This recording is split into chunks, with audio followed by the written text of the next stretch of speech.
ഞങ്ങൾ ഇങ്ങനെയൊക്കെയാണ് എന്ന് പറയുന്ന ഒരു യൂട്യൂബ് ചാനൽ. ആ ചാനലിൽ വീഡിയോ ഇടുന്ന ദീപ്തി, എനിക്ക് തോന്നുന്നു എൻ്റെ ഈ വീഡിയോ ഇപ്പൊ കാണുന്ന ഒരു 90% ആളുകൾക്കും ദീപ്തിയെയും ദീപ്തിയുടെ ആ ഒരു ചാനലും സുപരിചിതമായിരിക്കും. എനിക്ക് തോന്നുന്നു മോർ ദാൻ 7 lakhs 7,19,000 സബ്സ്ക്രൈബേഴ്സ് ഉള്ള ഒരു ചാനലാണ് ദീപ്തിയുടേത്. ദീപ്തിയുടെ ചാനലിൽ കൂടുതലും ദീപ്തി ഈ കാർഡ് ബേസ് ചെയ്തിട്ടുള്ള വീഡിയോസ് ആണ് ഇടാറുള്ളത്. പത്തനംതിട്ടക്കാരിയാണ്. അപ്പോ ഈ കഴിഞ്ഞ ദിവസം എന്ന് പറഞ്ഞാൽ കറക്റ്റ് ഞാൻ ഈ ഒരു വീഡിയോ ചെയ്യാനിരിക്കുമ്പോഴത്തേക്ക് ഒരു 16 മണിക്കൂർ മുമ്പ് ദീപ്തിയുടെ ചാനലിൽ ഒരു വീഡിയോ ഇട്ടിട്ടുണ്ട്. ആ വീഡിയോയുടെ ടൈറ്റിൽ ഇങ്ങനെയാണ്: ക്ഷമിക്കാനാവാത്ത തെറ്റുകൾ. തംബ്നെയിലില് ഈ പ്രായത്തിൽ അമ്മയായോ എനിക്കും പറയാനുണ്ട് എന്നാണ് ദീപ്തിയുടെ തംബ്നെയിലിൽ ദീപ്തി കുറിച്ചിട്ടുള്ളത്. അപ്പോൾ ഞാൻ ആ വീഡിയോ കണ്ടു. ആ വീഡിയോയിൽ ദീപ്തി കുറച്ച് കാര്യങ്ങൾ പറയുന്നുണ്ട്. അതിനെ എടുത്തു വെച്ചിട്ടാണ് ഞാനിപ്പം എൻ്റെ ഈ ഒരു വീഡിയോയിൽ റിയാക്ട് ചെയ്യാൻ പോകുന്നത്. കാരണം അത് എല്ലാവരും അറിയണമെന്ന് എനിക്ക് തോന്നി. പ്രത്യേകിച്ച് നമ്മുടെ നാട്ടിലെ പോലീസുകാർ, മാമന്മാർ, അധികാരികൾ ആരെങ്കിലും ഒക്കെ ഇതൊന്ന് കാണണം. ചേച്ചി, ദീപ്തി അതിനകത്ത് പറയുന്ന ആ ഒരു കാര്യത്തോട് നിങ്ങൾക്ക് എന്തെങ്കിലുമൊക്കെ ചെയ്യാൻ പറ്റുമെങ്കിൽ, ഇവിടുത്തെ പോലീസുകാർക്കൊക്കെ ഡയറക്റ്റ് ചെന്നിട്ട് ചെയ്യേണ്ട കാര്യങ്ങൾ ഉണ്ട് അതിനകത്ത്. അതുപോലെ തന്നെ ഈ നമ്മുടെ സ്ത്രീ സംരക്ഷണ വകുപ്പൊക്കെ ഉണ്ടല്ലോ, അവരൊക്കെ ചിലപ്പം ഇതിനകത്തുനിന്ന് ഇടപെട്ടേ പറ്റുള്ളൂ. ചിലപ്പോഴൊന്നല്ല, ഇടപെട്ടേ പറ്റുള്ളൂ. കാരണം ഇനിയും ഇങ്ങനത്തെ പരിപാടികൾ നടക്കരുത്. നമ്മൾ സത്യം പറഞ്ഞു കഴിഞ്ഞാൽ കാട്ടിലെ കാര്യങ്ങൾ കൂടുതൽ നമ്മൾ അറിയാറില്ല. കാട്ടിൽ നടക്കുന്ന ആദിവാസികളുടെ ഇടയിൽ നടക്കുന്ന കാര്യങ്ങളൊന്നും പൊതുവെ നമ്മൾ അറിയാറില്ല. പക്ഷെ അവിടെയും ഒരുപാട് തെണ്ടിത്തരങ്ങൾ നടക്കുന്നുണ്ട്. അത് പുറത്തറിയണം. നമ്മുടെ മാമന്മാർ, പോലീസുകാരൊക്കെ അതൊന്ന് സോൾവ് ചെയ്യാൻ അവരുടെ ഇടയിലോട്ട് ഇറങ്ങി ചെന്നേ പറ്റുള്ളൂ. അവരും നമ്മളെ പോലുള്ള മനുഷ്യർ തന്നെയല്ലേ. അവർക്ക് അറിവില്ലായ്മകളുണ്ട്. ഇല്ല, നമ്മൾ ചിലപ്പം നമ്മുടെ നാട്ടിലുള്ളവരുടെ അത്രയും ചിലപ്പോ പല കാര്യത്തോടും അറിവ് അവർക്ക് ഉണ്ടാവണമെന്നില്ല. അപ്പൊ അവർക്ക് അറിവ് പകർന്ന് കൊടുക്കണം. അതിന് സ്കൂളും കാര്യങ്ങളും ഒക്കെ ഉണ്ട്. എങ്കിൽ പോലും ചില ആളുകൾക്ക് ചില കാര്യത്തോട് അത്രയ്ക്കും പരിചയം ഇല്ലാതെ പല കാര്യങ്ങളിൽ പോയി ചാടുന്ന ആളുകളുണ്ട് അവിടെ. സോ അങ്ങനെ പെട്ടുപോയ ഒരു പെൺകുട്ടിയെ പറ്റി ദീപ്തി അതിനകത്ത് പറയുന്നുണ്ട്. ദീപ്തിയുടെ കഴിഞ്ഞ വീഡിയോയിൽ ഞാനിപ്പോ ഒന്ന് ഇവിടെ പ്ലേ ചെയ്ത് തരാം. എന്നിട്ട് നമുക്ക് ബാക്കി കാര്യങ്ങൾ സംസാരിക്കാം. എനിക്ക് കിട്ടിയ അറിവും പ്രകാരം നമ്മുടെ കൂട്ടത്തിൽ നമ്മൾ കൂടെ, അതായത് ഇങ്ങനെ തോളിൽ കൈ ചേർത്ത് കൊണ്ട് നടന്ന ഒരു പെൺകുട്ടി, ചെറിയ പെൺകുട്ടിയാണ്. അവള് അമ്മയാകാൻ പോകുന്നു എന്ന് ഒരു ഇൻഫർമേഷൻ എനിക്ക് കിട്ടി. ഒട്ടും ഉൾക്കൊള്ളാൻ പറ്റുന്നില്ല. ഒരു പക്ഷെ നിങ്ങൾക്ക് ഒന്ന് ഗസ് ചെയ്താൽ നിങ്ങൾക്ക് മനസ്സിലാകാവുന്ന ആളേ ഉള്ളൂ. അത്രയ്ക്ക് സുപരിചിതയായിട്ടുള്ള ഒരു വ്യക്തിയാണ്. പക്ഷെ ദയവ് ചെയ്ത് ആ പേര് വന്ന് ഇന്നയാളാണോ എന്നുള്ള കാര്യം കമന്റിൽ വന്ന് ചോദിക്കരുത്. ഒരു പക്ഷേ ഞാൻ കമന്റ് ഓഫ് ചെയ്ത് വെക്കും. ഇല്ലേ, കണ്ടന്റ് ഇതായതുകൊണ്ട് യൂട്യൂബായിട്ട് കമന്റ് ഓഫ് ചെയ്യാൻ സാധ്യതയുണ്ട്. അപ്പോ ഇതിനു മുന്നേ ഈ ബന്ധം എനിക്കറിയായിരുന്നു. ഒരു തവണ വിളിച്ച് വാൺ ചെയ്തതാണ്, പലതവണ പറഞ്ഞ് മനസ്സിലാക്കിയിട്ടുള്ളതാണ്. പഠിക്കാൻ പോകണം, കോളേജിലോട്ടല്ല സ്കൂളിൽ പോകണം എന്നൊക്കെ നല്ല വ്യക്തമായിട്ട് പറഞ്ഞ് മനസ്സിലാക്കിപ്പിച്ചതാണ്. പക്ഷേ ഇത് അവിടെയുള്ള ആൾക്കാർ അറിഞ്ഞിട്ടില്ലേ, അറിയേണ്ടവരിനി അറിയാഞ്ഞിട്ടാണോ, അവരെ അറിയിക്കാഞ്ഞിട്ടാണോ, അതോ അവരൊക്കെ അറിയണ്ടെന്ന് വെച്ചിട്ടാണോ എന്ന് എനിക്കറിയത്തില്ല. ഞാനിന്ന് പോയിട്ട് കാര്യമായിട്ടൊന്നും കൂടെ ഒന്ന് ഇടപെട്ട് നോക്കും. ഒന്നുകിൽ ഒന്നാമത്തെ കാര്യം, ഇപ്പൊ കുറെ ആൺപിള്ളേര് സെറ്റ് അവിടെ വന്നിട്ടുണ്ട്, ചെക്കന്മാര്. ദേവന്മാരൊക്കെ ഒരുത്തൻ ഭയങ്കര കൂട്ടാ. ഒരുത്തന്റെ പേര് പുറത്തു വന്ന അവന് പ്രശ്നം. ഇവർക്കറിയാം ഇങ്ങനെയുള്ള കേസുകളിലൊക്കെ ജയിലിൽ പോകേണ്ടി വരുമെന്നറിയാം. പ്രായപൂർത്തിയാവാത്ത പെൺകുട്ടിയല്ലേ. അപ്പൊ ഇവന്മാരെല്ലാം ഒറ്റക്കെട്ട. ഇതിന് ഞാൻ അറിഞ്ഞു, ഞാനിതിന് ചോദ്യം ചെയ്തു എന്ന് കണ്ടു കഴിയുമ്പോഴത്തേക്ക് ഇനി എന്നോട് എങ്ങനെ റിയാക്ട് ചെയ്യും, എന്നെ ഇനി അവിടെ തിരിച്ചിങ്ങോട്ട് വിടും, ഒന്നും എനിക്ക് അറിഞ്ഞൂടാ. ഇപ്പൊ ഞാൻ അറിഞ്ഞ സമയത്ത് ഞാൻ എന്നെ പിടിച്ചു നിർത്തിയിട്ടില്ലായിരുന്നു. ഞാൻ പോയ പോക്കിന് ഇപ്പൊ എന്തൊക്കെ സംഭവിച്ചിട്ടുണ്ടോ എന്ന് എനിക്ക് പറയാൻ പറ്റില്ല. ഞാൻ എന്തെങ്കിലുമൊക്കെ ഒപ്പിച്ചിട്ടുണ്ടായിരുന്നു, എനിക്കിട്ട് കിട്ടിയിട്ടുണ്ടായിരുന്നു. കാരണം അവരൊക്കെ ഒറ്റക്കെട്ടാവും ഒരു സമയം കഴിയുമ്പോഴത്തേക്ക്. കാരണം ഇത് എങ്ങനെയും പുറത്തു വരരുതെന്നാണ് എല്ലാവരും വിചാരിച്ചിരിക്കുന്നത്, അവിടെയുള്ള എല്ലാവരും. അതുകൊണ്ട് എനിക്ക് ആദ്യം അതിന്റെ അച്ഛനും അമ്മ എങ്ങനെ റെസ്പോണ്ട് ചെയ്യുന്നതെന്ന് എനിക്കറിയത്തില്ല. കാരണം ഇതിനു മുന്നേയും ഇവിടെ എനിക്ക് അവിടെ ഉള്ളവർ പറഞ്ഞുള്ള അറിവാണ്, പ്രായപൂർത്തിയാവാത്ത പെൺകുട്ടികൾ ഗർഭിണിയായി കഴിയുമ്പോൾ കുറച്ചു നാളത്തേക്ക് ഈ അമ്മയും ഈ ഗർഭിണിയായ പെൺകുട്ടിയെ കാണുകയില്ല. അവിടെയുള്ള ആരും കാണുകയില്ല. ഇവർ ഉൾക്കാട്ടിലോട്ട് പോകും. തിരിച്ചു വരുമ്പോൾ കയ്യിലൊരു കുഞ്ഞുണ്ടാവും. പക്ഷെ ഈ കുഞ്ഞ് ആരുടെയാണെന്ന് ചോദിച്ചു കഴിഞ്ഞാൽ അമ്മയുടേതാണെന്നേ പറയത്തുള്ളൂ. അതായത് ഇപ്പൊ ഉദാഹരണത്തിന് എനിക്കൊരു കുഞ്ഞുണ്ടാകുമ്പോൾ എന്റെ സുലുവമ്മയുടെ കുഞ്ഞാന്നും പറഞ്ഞ് വളർത്തുന്നു. മനസ്സിലായോ? ഞാൻ അപ്പം അമ്മയും മോളും കൂടെ ചേട്ടത്തി അനിയത്തിയായിട്ട് വരും. കാര്യം പിടിയിട്ടില്ലേ? അങ്ങനെയുള്ള കുടുംബങ്ങൾ അവിടെ ഉണ്ട്. ഞാനിത് ചെന്നിട്ട് നമ്മൾ ഉദ്ദേശിച്ച സംഭവം കറക്റ്റ് ആണ് എന്നുണ്ടെങ്കിൽ അടുത്ത നിമിഷം ചൈൽഡ് ലൈനിൽ അറിയിക്കുകയോ സ്റ്റേഷനിൽ അറിയിക്കുകയോ ചെയ്തിട്ട് അതിന് വേണ്ട നടപടി എന്തായാലും എടുത്തിരിക്കും. പക്ഷെ തീർച്ചയായിട്ടും അതൊന്നും നമുക്ക് വ്ലോഗായിട്ട് ചെയ്യാൻ പറ്റൂല, ചെറിയ കുട്ടിയാണ്. അപ്പൊ ദീപ്തി പറഞ്ഞ കാര്യങ്ങൾ നിങ്ങൾക്ക് മനസ്സിലായല്ലോ.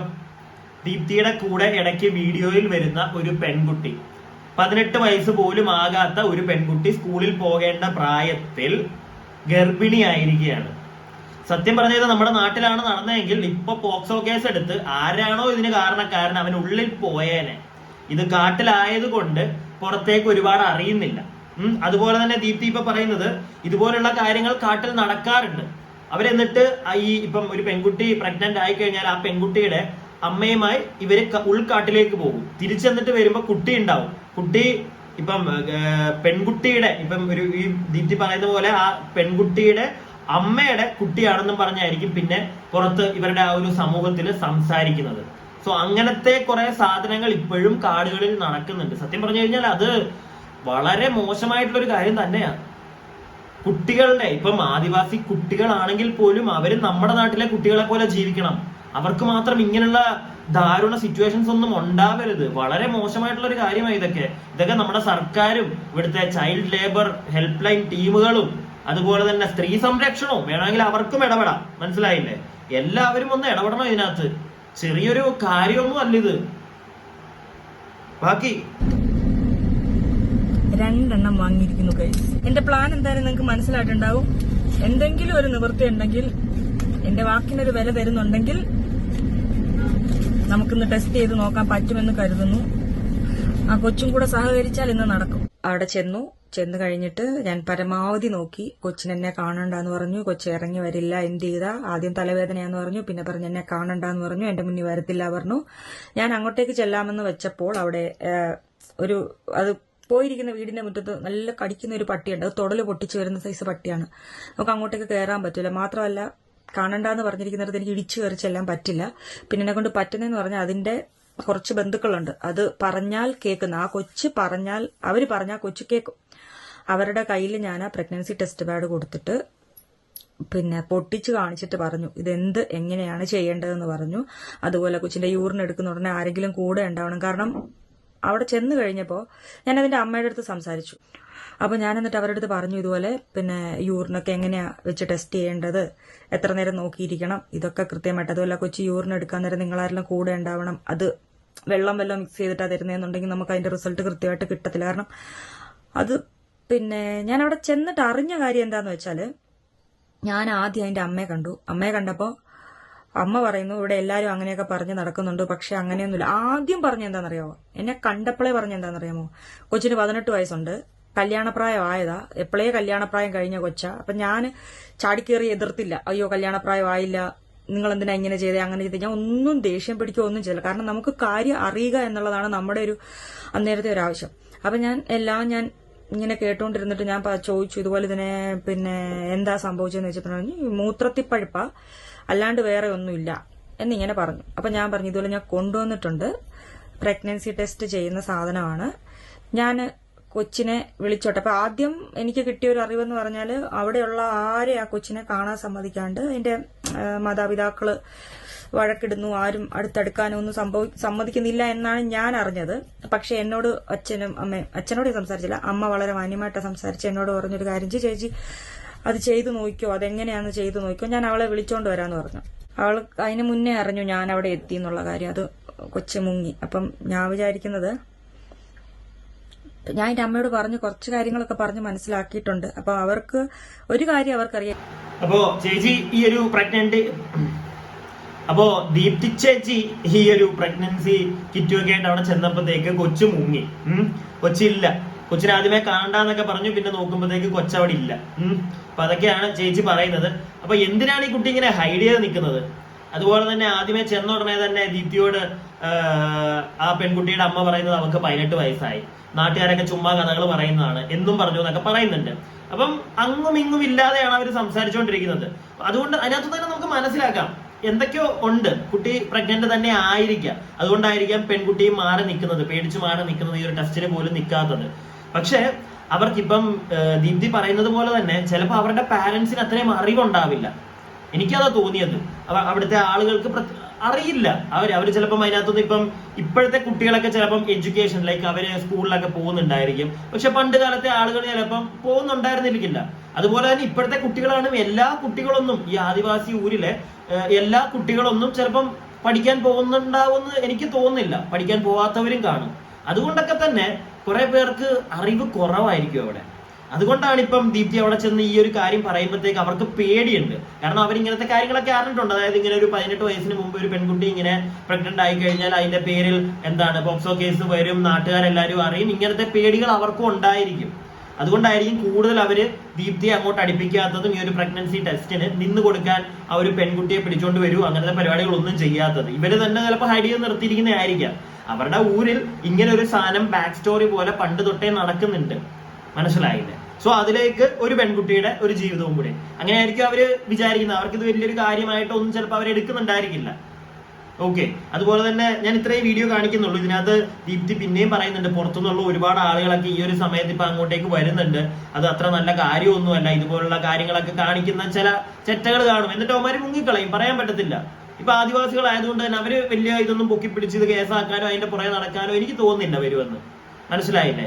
സാധാരണ ഇതൊരു പെൺകുട്ടിക്ക് നമ്മുടെ നാട്ടിൽ നടന്നു കഴിഞ്ഞാൽ ആ പെൺകുട്ടിയുടെ പാരന്റ്സും ആയിരിക്കും ഇറങ്ങുന്നത്. ഇത് ബാക്കിയുള്ളവരെ അറിയിക്കണം, ഇങ്ങനെ ഒരു പോക്സോ കേസാ, ചെയ്തവനെതിരെ ഒരു കേസ് കൊടുക്കണം എന്നുള്ള രീതിയിലൊക്കെ. പക്ഷെ ഇവര് നേരെ തിരിച്ചാണ്, ഇവര് ബാക്ക് ഓഫ് പോവാണ്. ഇവർക്ക് വരണ്ട, ഇവർക്ക് പുറത്തെ ആളുകളെ അറിയിക്കണ്ട, മനസ്സിലായില്ലേ? പക്ഷെ അത് അങ്ങനെ അവര് മാറും തോറും ഇനിയും ഇങ്ങനെയുള്ള ചെറ്റത്തരങ്ങൾ ആദിവാസി ഊരിലുള്ള ജനങ്ങളോട് ചില ചെറ്റകൾ കാണിക്കും.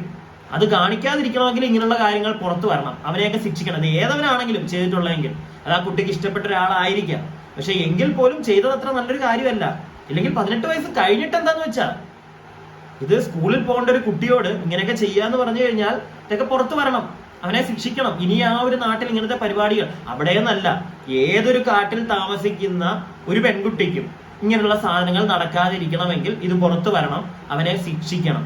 ഓക്കെ, സോ ഇത് എല്ലാവരും ഒന്ന് അറിയണമെന്ന് എനിക്ക് തോന്നി. ഇവിടുത്തെ പോലീസ് ചേട്ടന്മാരൊക്കെ പറ്റുവാണെങ്കിൽ അത് അറിഞ്ഞ് നിങ്ങൾക്ക് ഇടപെടാൻ പറ്റുമെങ്കിൽ ഇടപെടുക. ചൈൽഡ് ഹെൽപ്പ് ലൈൻ, ഓക്കെ, നിങ്ങൾക്കൊക്കെ പറ്റുമല്ലോ. ഇവിടുത്തെ സ്ത്രീ സംരക്ഷണം, എല്ലാവരും ഇടപെട്ട് ഇങ്ങനെയുള്ള കാര്യങ്ങൾ നിർത്ത്. ഇതിപ്പം കാട്ടിലെ കുട്ടി ആയതുകൊണ്ട് തന്നെ ആരും ഇടപെടത്തില്ല എന്നാണോ? അപ്പോ എനിക്ക് ഈ ഒരു സാധനം നിങ്ങളെ അറിയിക്കണമെന്ന് തോന്നി. ഇത് കുറച്ചുപേർ അറിയട്ടെ, ഇത് ഇങ്ങനെയുള്ള ചെറ്റത്തരങ്ങൾ ഇനി നടക്കാതിരിക്കട്ടെ.